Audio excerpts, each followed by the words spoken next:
is crazy. I have not seen this room fill up before, so this is awesome. Thank you all so much for being here. My name is Samantha Donna. I will be your moderator for this panel, but without much further ado, let me introduce you to the host, the ringmaster of the amazing digital circus. It's Alex Rochon.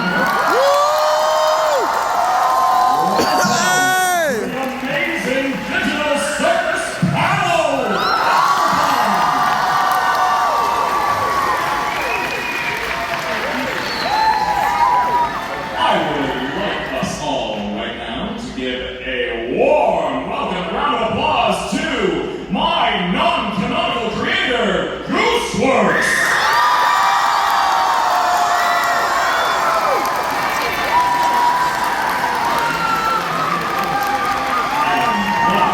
And certainly not least, the most recent human to enter the realm of the digital circus, Lizzie Freeman!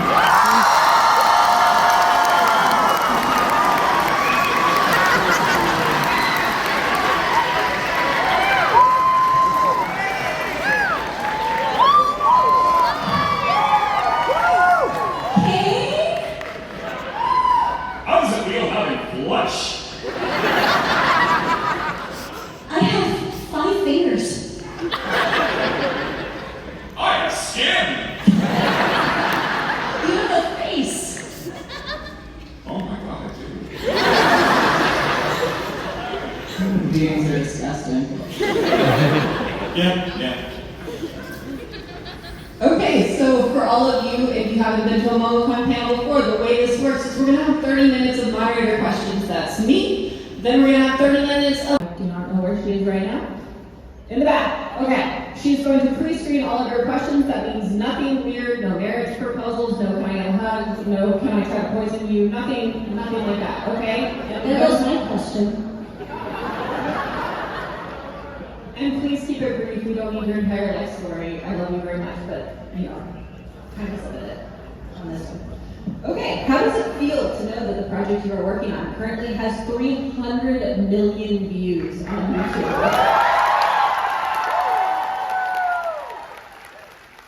Well, just to put that into perspective, that is the approximate population of the United States of America.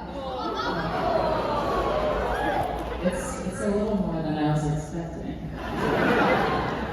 I was honestly prepared for it to get like 3/4 of the amount of views the Murder Drones pilot got, but then it just kept going, and I was like, oh no.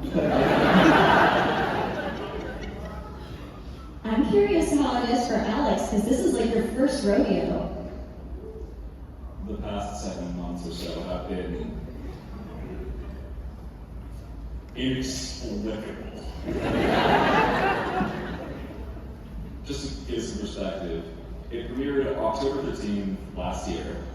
Within just over 2 weeks, it hit 50 million views.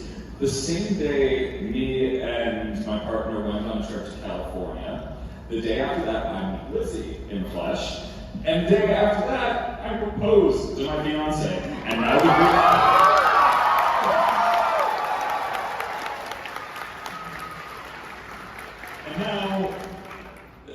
the punchline is, it just kept going and going and going, and it hasn't stopped. Day after day after day, you could say. Absolutely. Sounds like a show. And to be honest, I kind of don't want it to. This has been an incredibly exciting, life-changing moment for me, and I can't even imagine it must be for Goose and also Lizzie. I'm grateful to everyone at Glitch, Goose especially, for just bringing this wonderful story together, and I'm getting ahead of myself. I liked your little Samson voice. I did. Hey, Edward. That could be my guy. I guess from my perspective, my 20s were just a hard time, and I never knew if this career would amount to anything. And at this point, the best way I can describe the feeling is I kind of like like that plankton meme where he has the little Valentine, and he's like, I don't know, I didn't think I'd get this far. And my heart is so full. This character is very special to me, and I'm really grateful to everyone involved. It's been an incredible experience.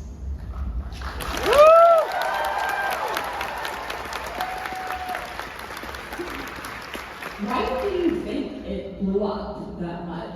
Like, was there fantastic advertising? Was there, because from my perspective, it just appeared in the world as a phenomenon. That's a great question. I guess just the characters were iconic to people. People resonated with it, and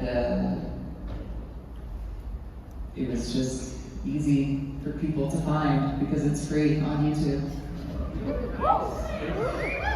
It's also very different, refreshing, kind of very earnest, I feel.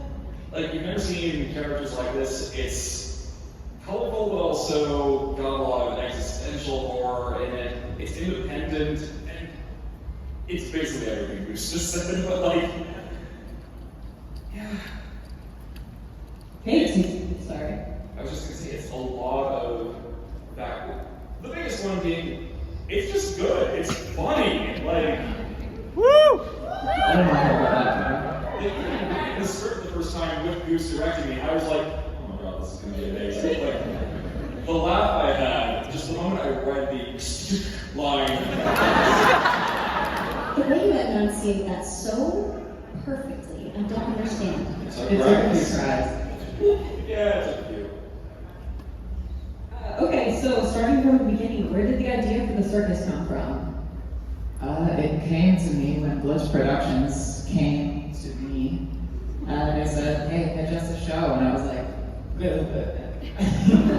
so I heard it had to be 3D, and I was thinking, let's see, all of my show ideas that I already have are 2D. Could I make one of those 3D, or could I make something new with the type of 3D that I like, which is like late 90s, early 2000s, pre-rendered nonsense, where just everything was surreal. There's like eyeballs flying everywhere, and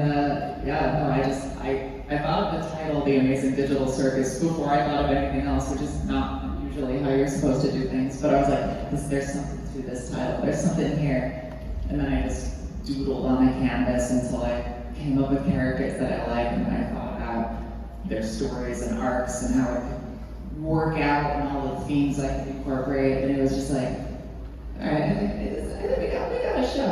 We got something.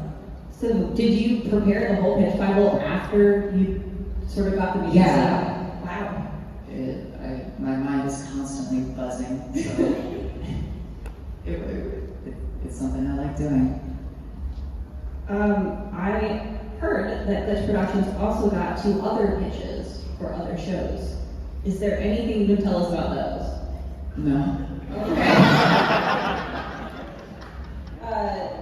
Going to everyone, so by the time you were brought in, how far along was the process? I'm not entirely sure, honestly. I don't know how far along the production was when the auditions went out. We just get auditions and we send and then we forget about it.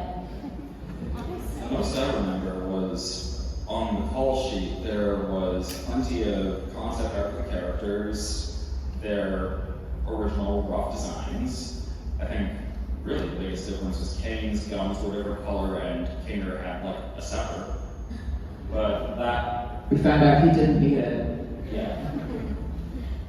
And yeah, apart from that, it was just, my assumption was probably early pre-production, but it seemed fascinating because like, I looked up Glitch, they seemed to have a good start, and I was like, they could probably do something real special with this, and they did. You were also the voice match when we were auditioning for Kane. I was like, oh yeah, just try to sound like this, and then it linked to you doing Stanton. Yep.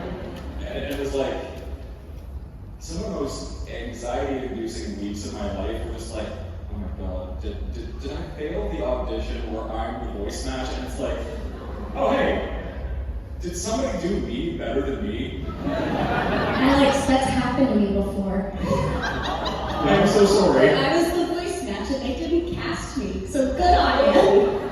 I thought you were saying that someone did you better than you. And I was No, like, no, that no. also happened to Charlie Chaplin, who entered a Charlie Chaplin lookalike contest and lost.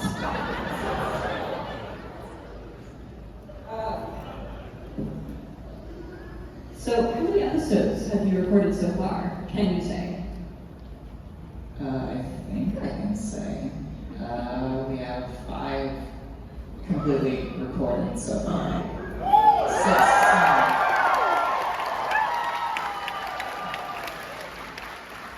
Do you have an estimated length for the season?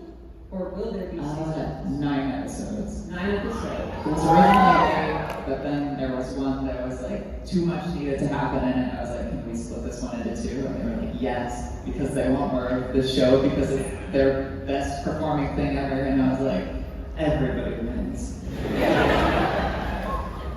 So, because you're a YouTube show, which kind of puts you on the same level as like Hello the Boss, they don't really deal with any censorship. But this one, it seems like there's not too much cursing or excessive violence. Do you have S&P, or do you sort of self-police? It depends, because the show goes places. It gets pretty dark, but yeah, I guess we wanted, like, since it's Glitch, like, they have kind of an idea of where they want to go with their shows, like, teen to young adult.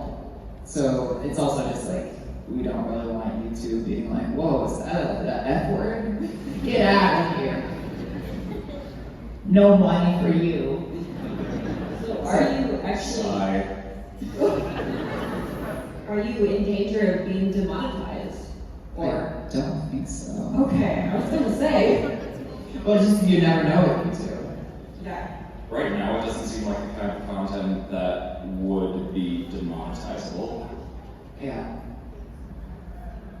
So in the show, Pomni's name was chosen by spinning a wheel, but where did the real names for the characters come from? I name characters in a very weird way, where I just kind of think of syllables and then I put them together and then I Google it to make sure it's not like a slur. I put together Pomni and then I saw it was Russian for remember and I was like, that works. That works really well. Let's name her Pomni. If you ended up in the world as your own avatar of yourself, I guess, not your characters, who do you think you would be? Jax. New character. I would be a Jax adjacent character. I would lose all hope and just become a huge asshole. I feel like I'd be like a toy cat of some kind. Yes.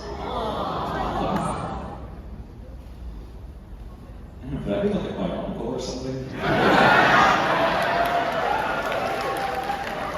guess like early 2000s, but it does kind of have like the spherical ball joined kind of thing. Kind of close to the Zoobs that Zoobal might have been based off in a way. So, Can you repeat what you said? do you remember Bionicle? Okay, I'm sorry. I heard I think I would be my uncle. And I was like, what does that mean? I love the uncle character. So, Isn't that just Kinger? Yes. and now that you're in this world as yourselves, how do you think that you would fare? Would you stay sane? Would you obstruct? I think I'd abstract pretty quick. Focus on goals. Sorry. I think most people would abstract, honestly. It's like, yeah, it's just a funny show, and then if you're actually in it, you're just like, this is hell. Oh, I'm out. I mean, maybe it's optimistic, but I don't know, like, my sanity is not entirely all there anyway, so I feel like I'd probably end up in a sort of Kinger-like situation. Just kind of rolling with it. Maybe, honestly, a bit of Jax, like, messing around with things. Maybe not to a murderous extent, but, you know. If you could play any character who does exist, who isn't you, who would you pick? Honestly, I thought I had a pretty good chance at getting Gangle. And when I got Pomni, I was really shocked. So I'm like, I guess I'll take Gangle. I like her a lot. A character in the show specifically, or just in anything? Well, I like both, so now I'm asking both questions. I don't want to voice anybody. I'm not a voice actor, except for the characters that I voice. Hello, Kane. I'm contractually obligated to not get out of here before the moon gets frisky. You step up here with me, Kane. Oh no! Why do I have to be here for this? Close your ears, Tommy. Can you do that? Can you humans do that? I don't have ears.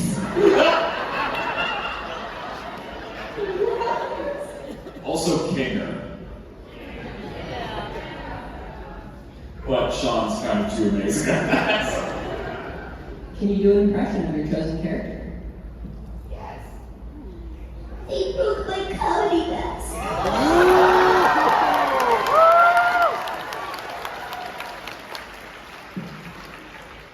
Sorry, just banana. Did you know that for Gangle, it was down to you and Marissa?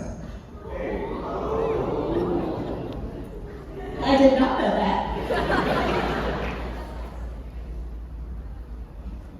What is your favorite meme you've seen of your character? Or any character you've created? Every Gummy Goo meme. Alex.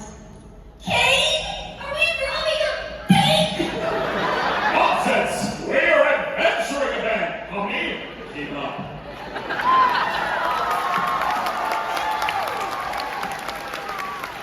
So I would say that one, but another one that's been making the rounds is like Gummy Goo returning to the circus, and then Kane inexplicably becoming Dr. Manhattan and like blowing him up. I made that picture of this like Twitter. I'm like, oh, it's so sad. Poor Gummy Goo. I'm the one that did it, though. Yeah, don't get mad at Alex. Get mad at Goose. Now I can get mad at me all they want. I'm embracing my villain era. So, realistically, if you could have anybody join as a guest star for an episode, who would you pick? There are some guest stars. I don't know if they're people anybody would know, but lots of like niche YouTubers that I'm a fan of. I'm like, hey, you want to voice this character that has one line? Can you tell us about any of them?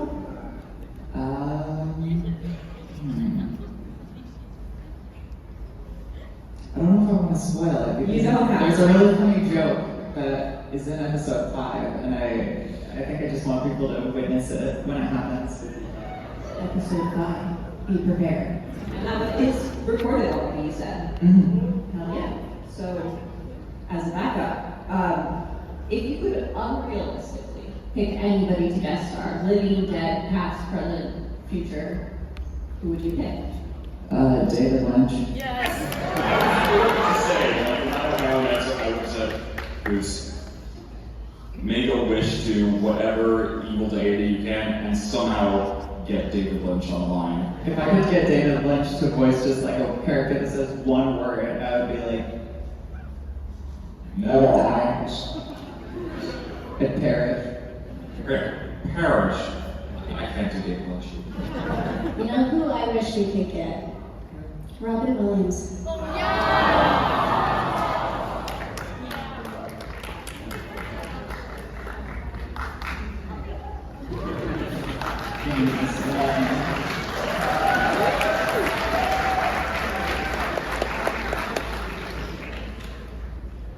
That was sad. I'm not sure if I can cover that. Okay.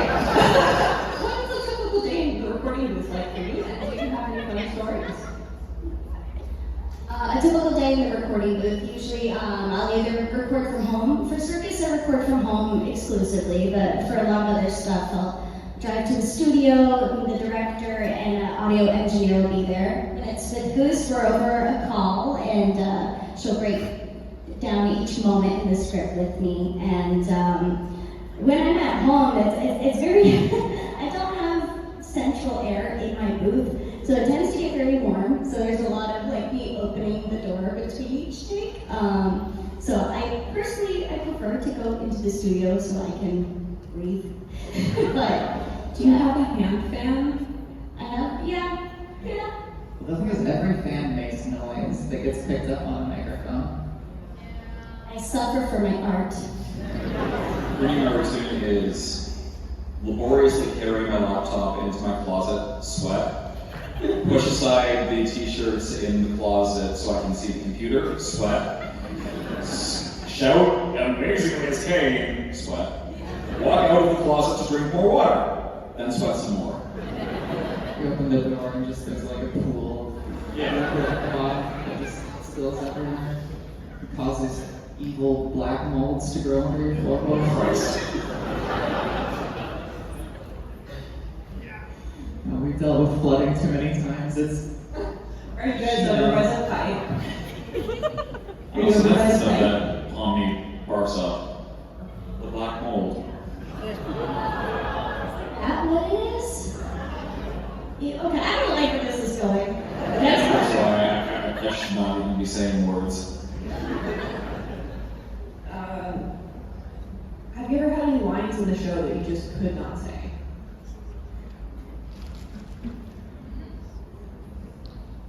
I just struggle with words all the time. Somehow I'm a professional actor, and I'm like, a little bit. Thank you, I understand. Ironically for me, the line that gave me the most trouble was, well, I'm gonna go drink water. Because it was a very specific intention and tone that I don't know if I was really grasping when I was recording. Well, it's kind of a hard joke to explain. Like, Yeah. I need to say it in this exact way, otherwise it won't be funny. Can you explain the joke? I know that just ruins jokes. You don't have to. It's one of those vague jokes where it's like, I think this is funny and I don't really know why. I hope other people find it funny. I mean, so enthusiastic about it. I was just gonna do a very simple thing. That's kind of right. Just saying, after doing this horrific thing, then just going, like, I'm gonna do this thing, but it's like something that's not even like cool or special. Yeah. Speaking of, don't forget to drink water. Hydration is important.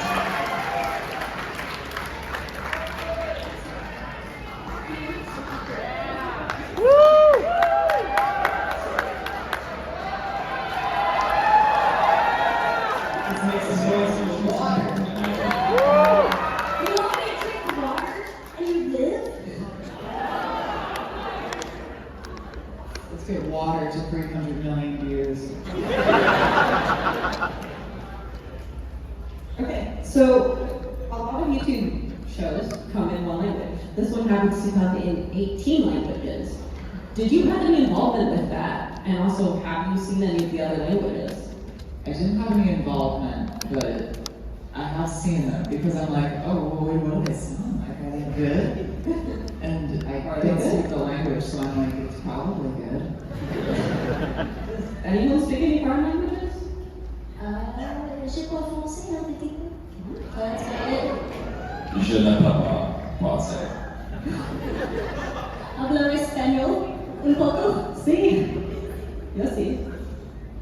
It seemed close to the same to Spanish, but I only watched like a minute. Hi, I'm Gooseworx. I only speak English. But your show speaks 18 languages, which is cool. It is cool. I think that's also why I got so many views. I'm very grateful that Glitch could do that. They learned a lot from doing their past 3 shows. Let's see which questions I haven't asked yet. I came in like at the perfect time where it was like they were still learning how to do their studio, and then just by the time I came in, they're like, oh yeah, just put just anything you want, we can handle it. And I'm like, oh, are you sure you want me to do anything I want? Every character looks completely different, has different way their eyes work, just nothing is the same.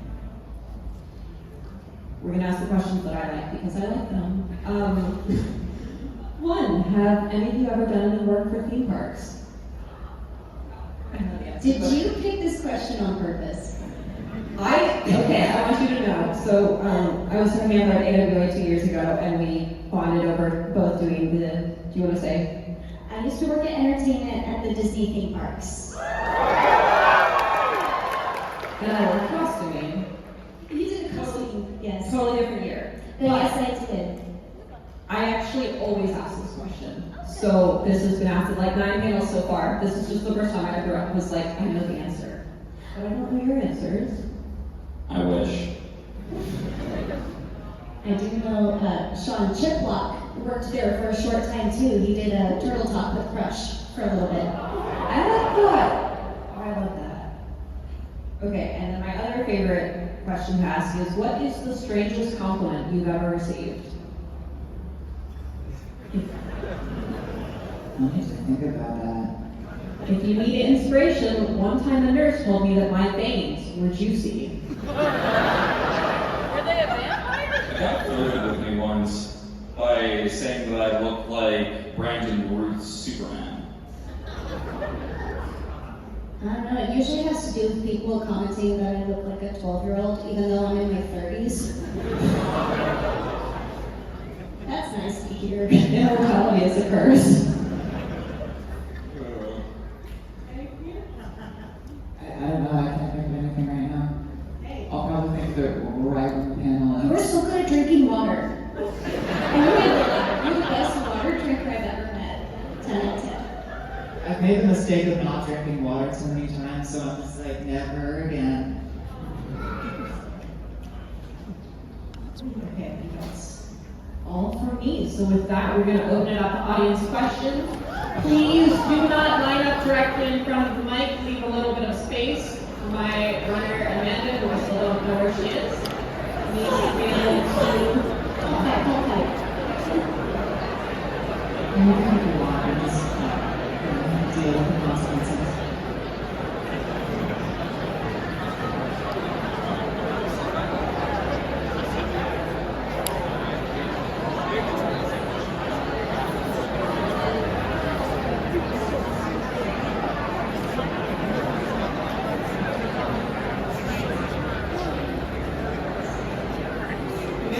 Alright, MomoCon, not everybody's a whole lot of you that want to get the questions through, so let's try and keep them as concise as possible. And everybody get one question. Everybody hold one finger and say one question. You get one question, and you have another one, you're going to get back to those favorite crabs in the box. Alright.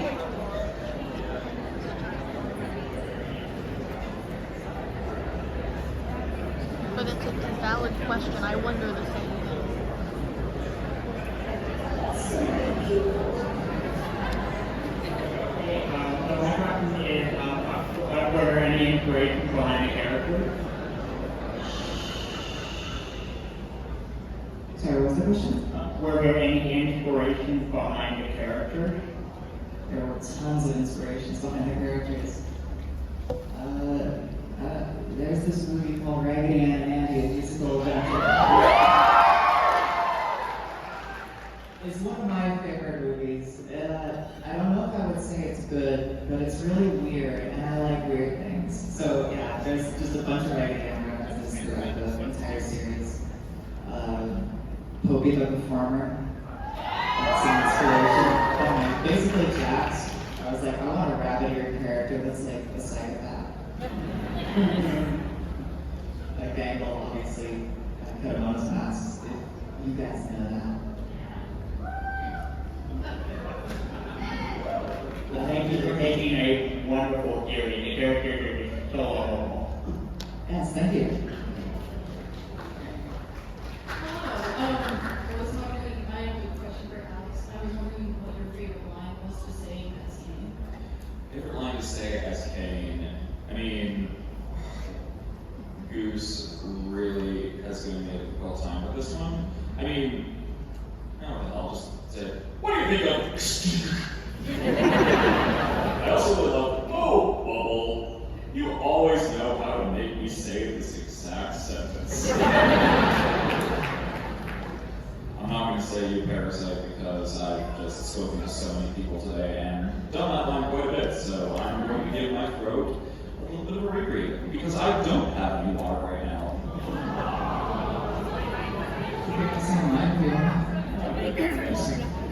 So you can. Yeah. So, what's the show about? What's the show about? It's about people at the end of the day.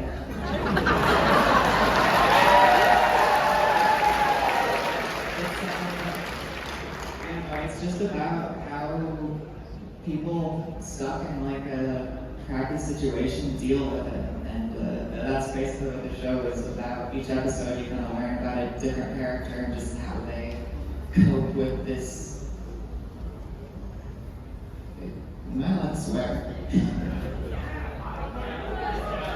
Okay. Just being stuck in just like a really shitty life. How do you cope with that? That's what I like writing.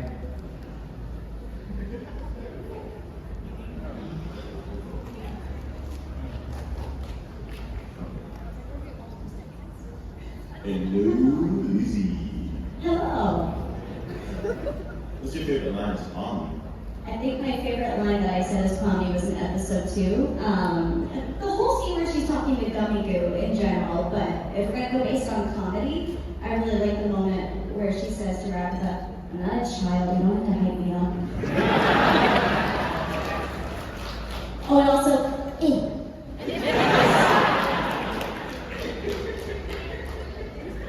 Hello, this is mostly for Gooseworx. I was wondering what's your favorite part about writing your story? What gets you the most excited? Those character moments, like Tommy and Gummy Goo down in the deck room. There's so much more of that in the series. I couldn't really squeeze one into the pilot, which is why, like, the time between the pilot and episode 2, I was just like, I can't wait for people to see what the show is really going to be like. There's going to be so much of that.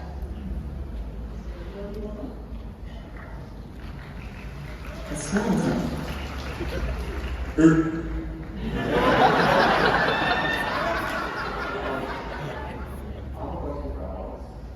Hey. How much do you feel your character relates to from Pam from Apple Mountain?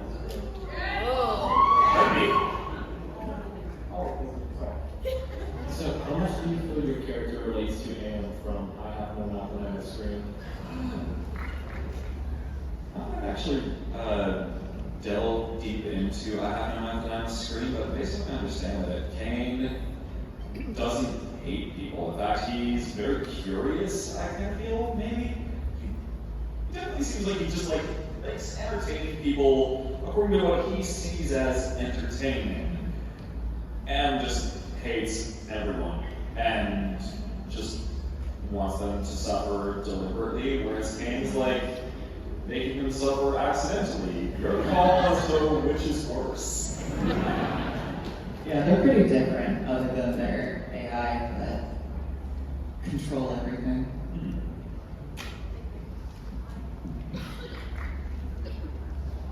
Hello, I'm a huge fan of your series as well as Ghost Productions and Ireland and business in the beginning. So I have a few questions. I have a question for everyone. What's your opinion on how do you feel about the CEO of Ghost Productions kind of moves? I mean, I just met him a few days ago, and Okay, they're great. I've only met them a couple times, but they've been very gracious to me, and I always like seeing them. They're so just personable and like humble too. Like, I don't know, just everything about this con, they have been so great to us. They're great. They're great CEOs. And they also just care about the art. Like, they let me do whatever I want in my show. They don't come back with notes saying like, yeah, not too sure about this one. This might alienate our 2-year-old demographic. No, go harder. And I'm like, I would love to go harder. Okay, well that's it. Thank you for answering my question.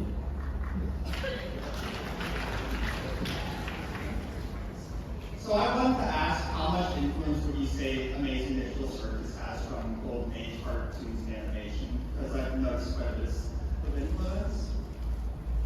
I really like cartoony slapstick, so I throw that in whenever I can. Like, just anytime I can make a character do something silly or be subjected to a wacky cartoon trope, I'll take it. I think it's fun. That's the beauty of animation, is we can do stuff like that. And thanks to Kevin Tanner, oh my god, Kevin Tanner, our lead animator, we have really been able to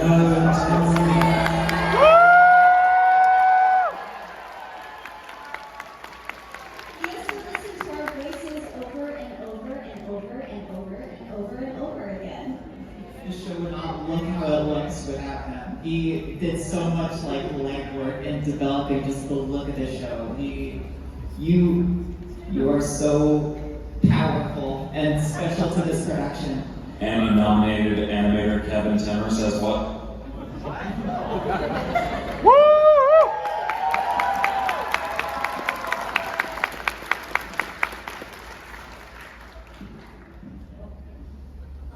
Out of which characters, which one is your favorite? Ella Jax. I have really bad taste in cartoon men.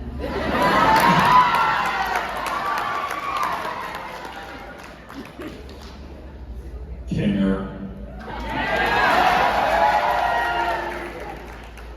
Okay, I don't want to be biased and say Pawnee. I will pick my Ragatha.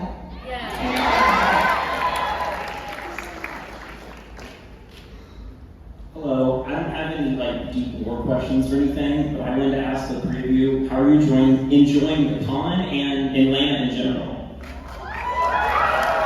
This is the first con I've ever been invited to, and it's been unbelievably fun.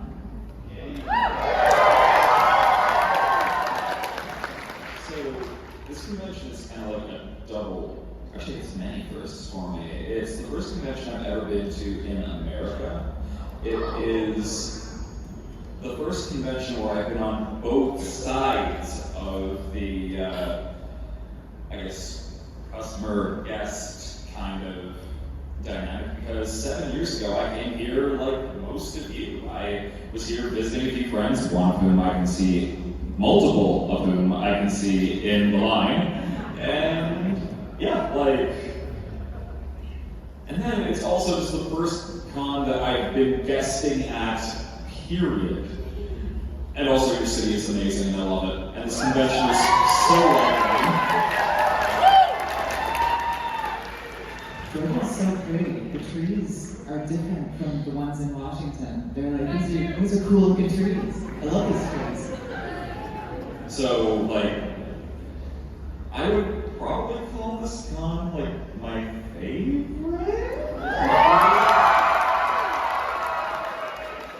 This is the biggest con I've ever been to. I think this might be the biggest con I've ever been to as well. I've been to Anime Expo, but I would just do like one panel and be done. But to be here all 4 days and to see this room fill up, it's just, every day something new happens where I just don't believe my life. You know what I mean? Everything just keeps going beyond what I have imagined. And everyone at this convention has been so gracious. I've been loving meeting the fans, and all your cosplays have been amazing. So thank you guys. Thank you so much.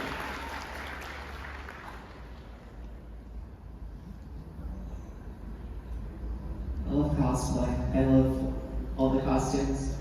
I need to do it again. Just the fact that anyone can make cosplay from this show when characters are this out there is bananas. People get so creative. Like, we were talking about a Bubble cosplayer that was like,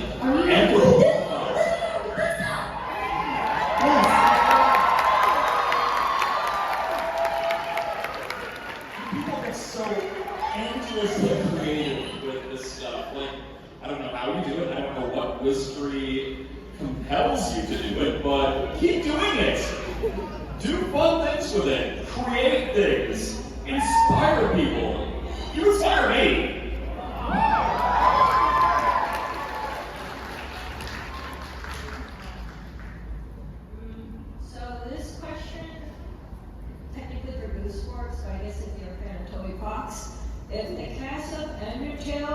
bit with the Juno Circus characters? Who would they get along with? I don't know if I can answer for the Undertale characters since they are not mine. But do Deltarune characters also count? Yes. Okay.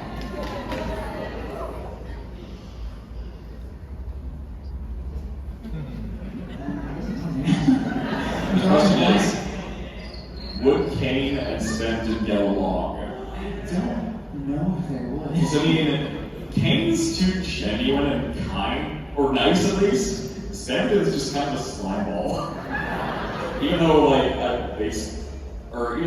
Kane is kind of The voice anyway. the voice is like inspired by my take on Sven, like they're both very different. The point thing. Like the Spider-Man? Yeah. I feel like Jax wouldn't get along with anybody. Actually, I do know one Jax to get along with. Actually, he'd get along with Flower. Flower. By that.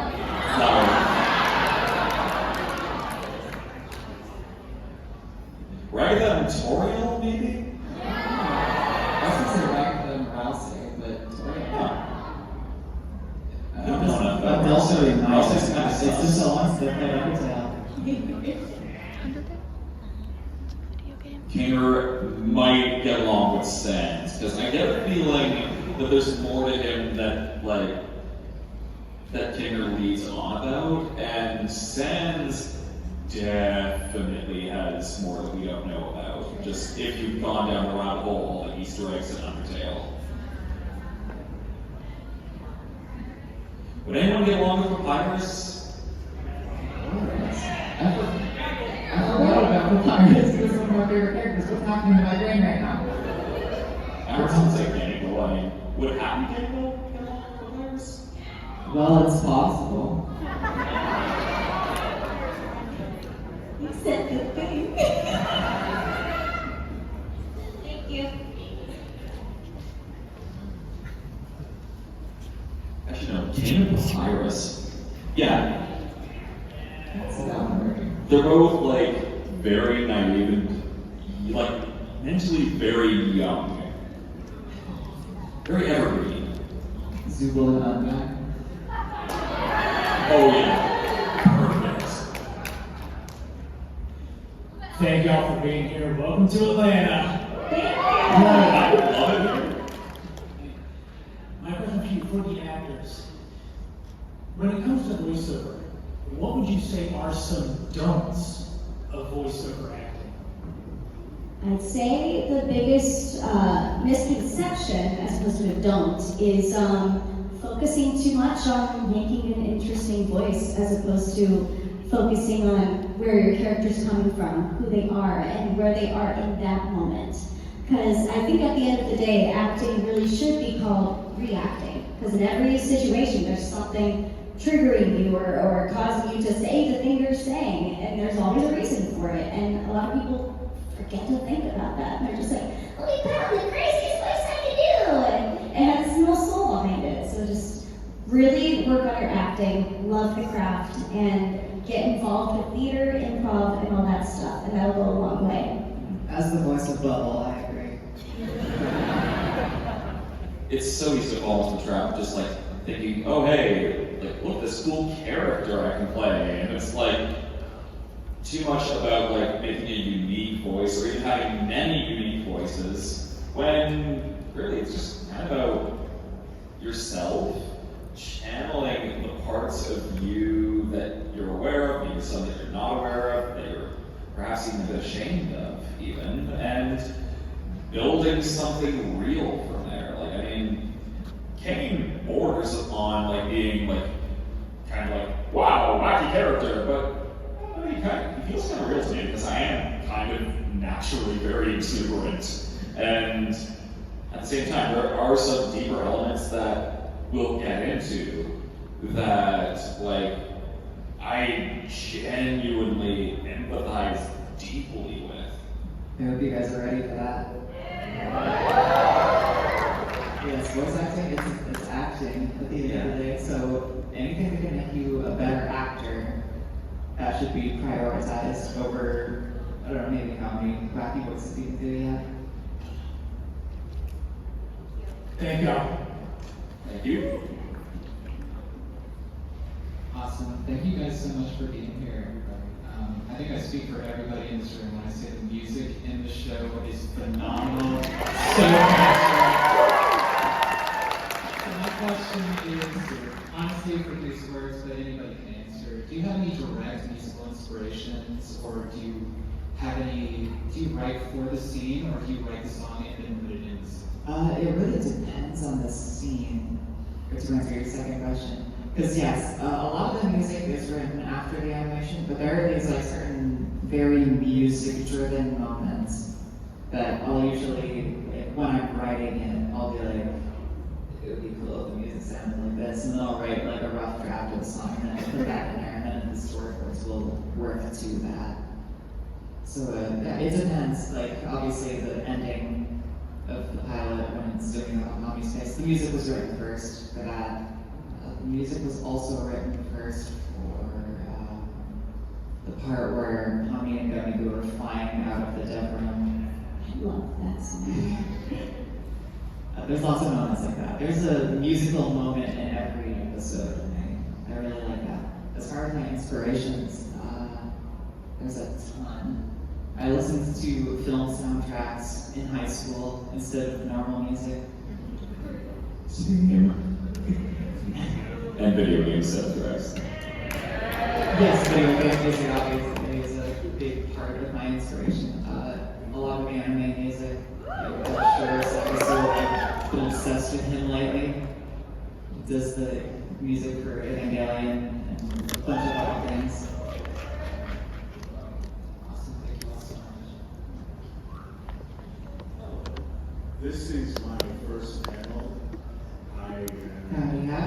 Howdy. I just wanted to ask, if also the moderator can answer, what is all of your favorite shows? Twin Peaks.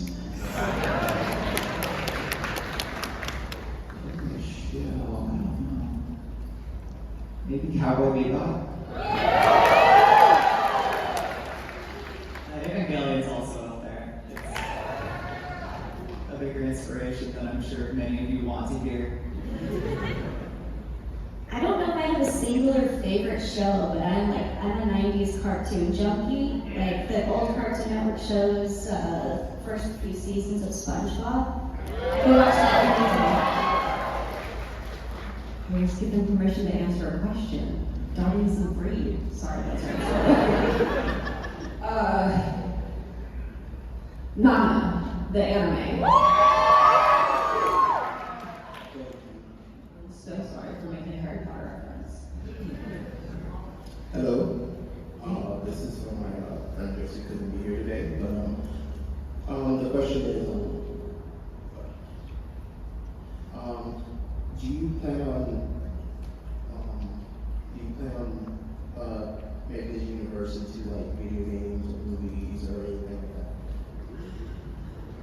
Not currently. It's pretty set to be kind of a one and done thing, but I'm sure Glitch would love to do more with it. Like, I always joke that if we made a digital circus video game, it would be a super unfair party game like Mario Party 1. It's just designed to cause chaos and break friendships and blister the palm of your hand. Digital Circus, Kane, No Shosenjo. Thank you. Shout out to a handful of people who understand that reference. Hi. Did you, by any chance, guys have any scrap characters or concepts that you'd like to talk about? I mean, there's a famous frog pommy, which, I mean, there's a misconception that, like, people think that was pommy, but, like, it was more just the audience surrogate character. I was like, there should be one of those, and I just kind of threw some designs around, and one of them was that frog.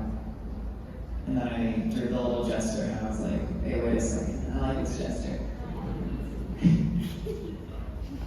Hopmo was going to be more of a character, but then after I made Ragatha, I realized that they kind of would fill the same niche of being like the positive one. And then when I added Jax, I was like, all right, we don't have room for this extra character. And I was like, wait a second, we can still use him to explain vital parts of the world. And we did. And rest in peace. I know somebody here is going to animate this whole panel.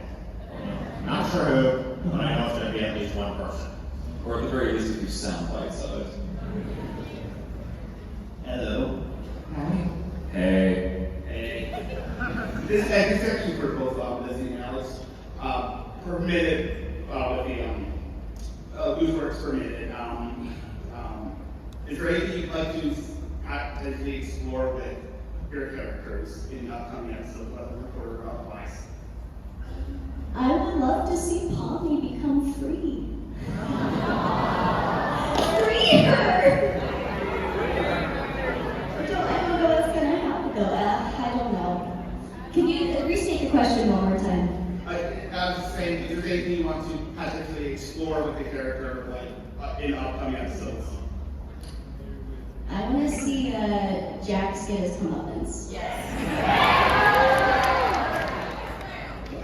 He gets a lot of comeuppance. I guess at least with Chris Kane, I want to see him, I want to see more of his, vulnerable moments, and really dive deep into that, which... There's a lot of that. Oh yeah. But, on top of that, I kind of want to see him get a clue. As for other things, just piling on to what was already said about Jax getting comeuppance, I want to see Gangle go berserk.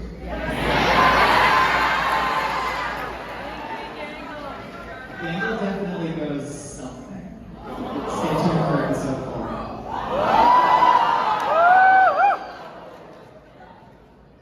Thank you.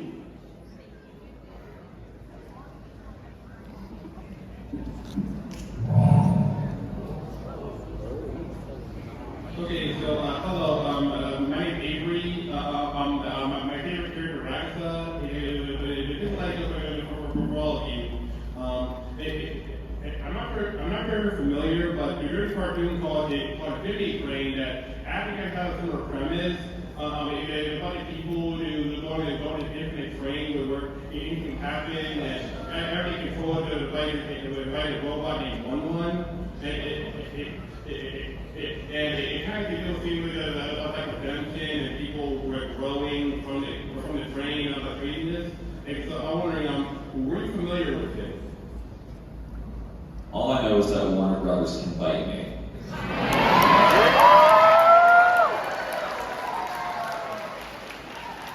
I've heard of it. I know it exists, but I have not watched it. I have no comment on that. I've been meaning to watch it. It looks really cool, but as I understand, it's a little difficult to find it now. Sigh.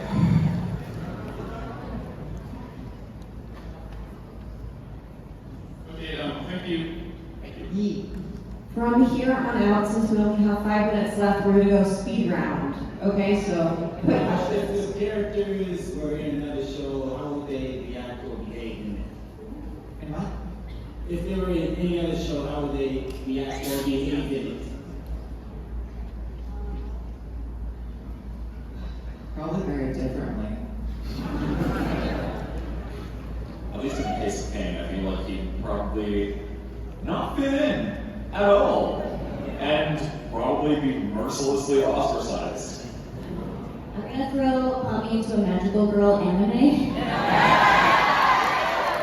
I feel like she would be like Usagi from the first episode of Sailor Moon, where she's just crying the whole time. Although if I do want to see Kane thrive, just put him in the mask. Thank you. Hi, thank you for all so much for being here. My question is for Lizzie and Alex. Do you all have your own little personal fan theories about the show, what could happen?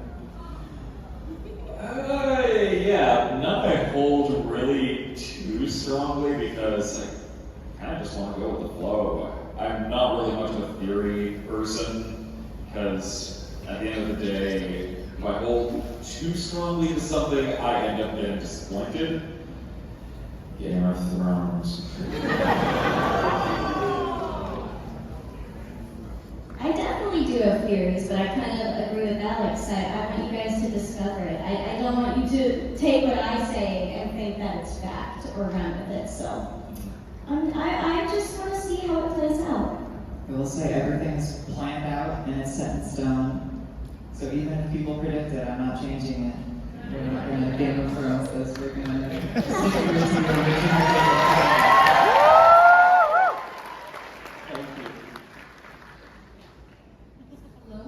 Hi, I had a question about Angle.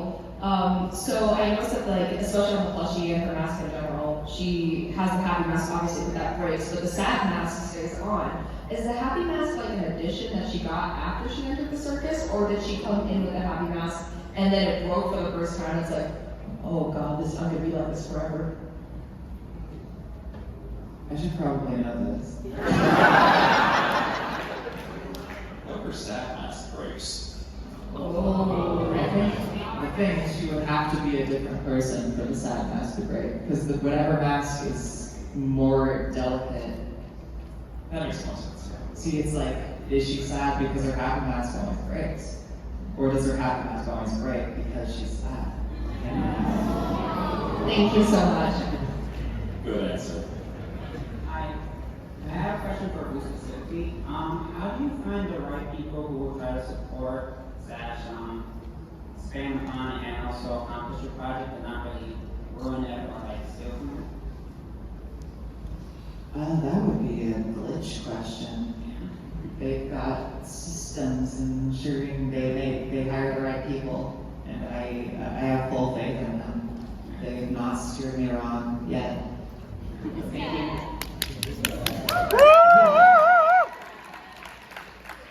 Okay, hi, hello. I've seen that, Gooseworx, I've seen that your voice has been kind of like on the lower settings every time, but Bubble's always like so happy, bubbly, like energetic. How do you do that? I just get into it, a whole different headspace. That's right, Katie. I can't wait to see what you got cooking up here today. Thank you so much. Welcome to Atlanta. Thanks, I'm trying to quit. So, I've been producing music for about 2 years, and one of the biggest things I've run into is I run a creative block extremely easily, and I'll have multiple week-long periods where it's really hard for me to put anything down on paper. My question is, how have you gotten over that? Because producing a large amount of short period of time for one episode sounds challenging in perspective. It's difficult sometimes, especially with music. I feel you there. Because when I was doing music for Hasbro Hotel, we had like not that long to score each episode, and I was like, oh my god, how am I going to keep writing 22 minutes of music for these 8 episodes? It's difficult. I don't know how we do it. How do you guys do it? That's why I'm not an animator. I couldn't figure that part out. I'm still figuring that part out. I think it's just like if something resonates with you, sometimes that helps you get through it. Because yeah, or I don't know. I thought I had something and then it went away. Sorry. The trick is, I see what you're getting at. It's like working when you don't want to work or you don't have an idea. I have heard the simple but difficult explanation is just power through it and work anyway. Power through it and then correct it later. Yeah. That's a very good way of putting it. Thank you so much. This next question is going to be our last. Alright, Allie, okay, this is for both Alex and for Lizzie. I guess like from a voice acting perspective, would the medium that the character you're playing in, like say 3D, like with that knowledge, does it in any way like impacts like how you would perceive playing them, or is it really like no difference from that angle from like 3D or 2D characters? I don't think so. I mean, my first exposure to Kane was the 2D artwork for him from the casting call, and that's kind of how I just kind of got an idea of his physicality from the artwork, the kind of person he was from the lines, and yeah, I didn't really think about the type of animation from there. Yeah, it all just depends on the tone that the show is going for, and whether it is in 3D or 2D, the digital circus is, you know, the dark but zany thing that it is, so. Alright, thank you. Hell yeah.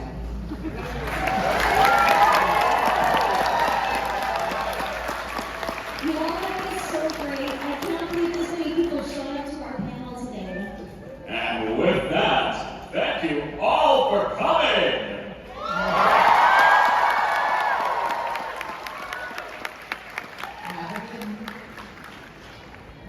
We'll see you guys tomorrow. I know Alex and I are going to be at our tables again, so come by and say hi. We'd love to see you guys. And wait, don't forget. Everybody, do you want to do a selfie? Yeah!